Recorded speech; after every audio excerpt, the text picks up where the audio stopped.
Hej! Hur är det med er idag? Det är bra med mig tack. Och med bra menar jag att jag fortfarande inte är frisk från min förkylning. Jag är trött konstant för att jag slutat få medicin för min järnbrist. Och jag har dessutom gått och dragit på mig en urinvägsinfektion. Så det är bra med mig. Det är skitbra. Men nu ska vi inte prata om mig. Jo, det ska vi. Plot twist. Idag tänkte jag prata mer om någonting som gör mig så utmattad att jag helst av allt bara skulle vilja lägga mig under ett täcke och ligga där. Bostadsbristen!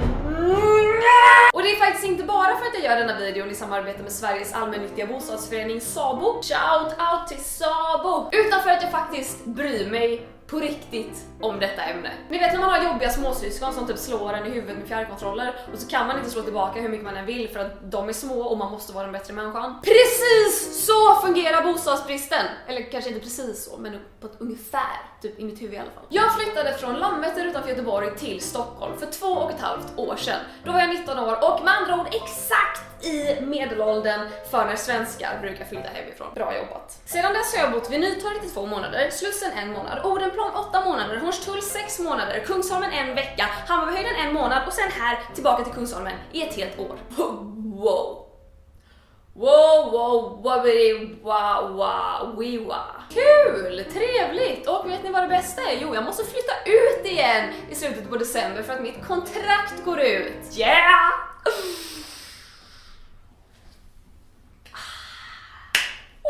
Okej, men Klara, du får ju se det så här. Du får bo i alla delar av stan. Va? Det är inte alla som får det. Och du lär dig hur en flytt fungerar. Det är flyttlådor, det är flyttstäd. Va? Vilken erfarenhet. Och då kan man ju faktiskt fråga sig, varför flyttar jag så himla mycket?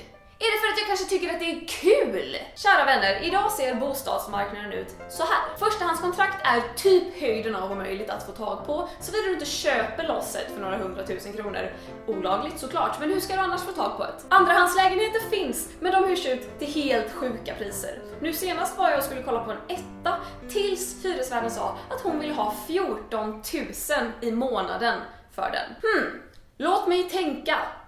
Nej! Men sen finns det ju andra alternativ. Det går ju faktiskt att köpa bostadsrätt. Vad sägs om att betala 100 000 kronor per kvadratmeter? 2,7 miljoner för en etta? Inte? Varför då? Har du inte råd eller? Nu är visserligen Stockholms stad lite sjukare än övriga Sverige när det kommer till såna här hyror och priser. Men Sverige är faktiskt det land som har högst byggpriser i hela EU. I hela EU! Och då kan man ju undra vad det är som gör oss svenskar så rika att vi pallar med de här svinhöga byggpriserna som leder till apdyra hyror. Vad är det Sverige har som är så himla speciellt? Vi har typ Zlatan. Men det är inte ens vi! Folket som kan tjäna pengar på att Zlatan är framgångsrik. Han betalar allt själv. Han startar en namninsamling för oss som vill stoppa Zlatan. Skoja! Det var alltså ett skämt om Zlatan. Men det får man väl inte säga i det här jävla landet. 8 av 10 är alltså missnöjda med den svenska bostadsmarknaden enligt SABO. Och jag är missnöjd. Och det är inte för att jag är pessimist. Nej, herre jävla vad jag älskar livet. Obotlig optimist. Jag menar, hur många känner ni egentligen som vägrar prata om PMS som någonting dåligt och som sakta hjärntvättar sig själv till att tycka mens är nice?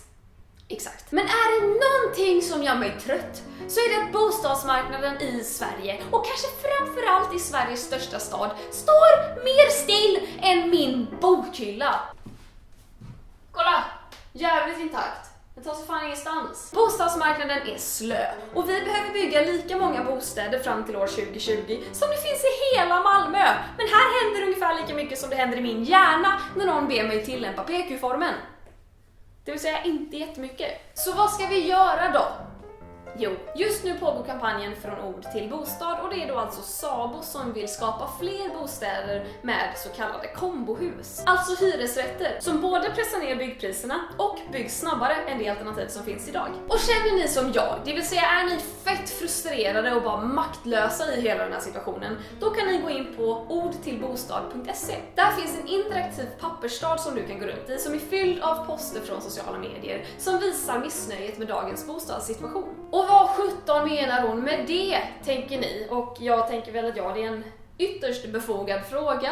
Så jag skulle helt enkelt råda er att gå in och kolla på egen hand. Jag har länkar till allting i beskrivningen. Och det var allting jag ville prata mer om denna veckan. Nu ler jag. Och det är enbart för att lugna ner mig själv för att jag blir så jävla arg över att det inte finns någonstans att bo. En extra kram denna veckan går till er som precis som en viss annan person har flyttat lite för många gånger de senaste åren. Ni får ta det vackert och så ses vi precis som vanligt nästa vecka. Hej då!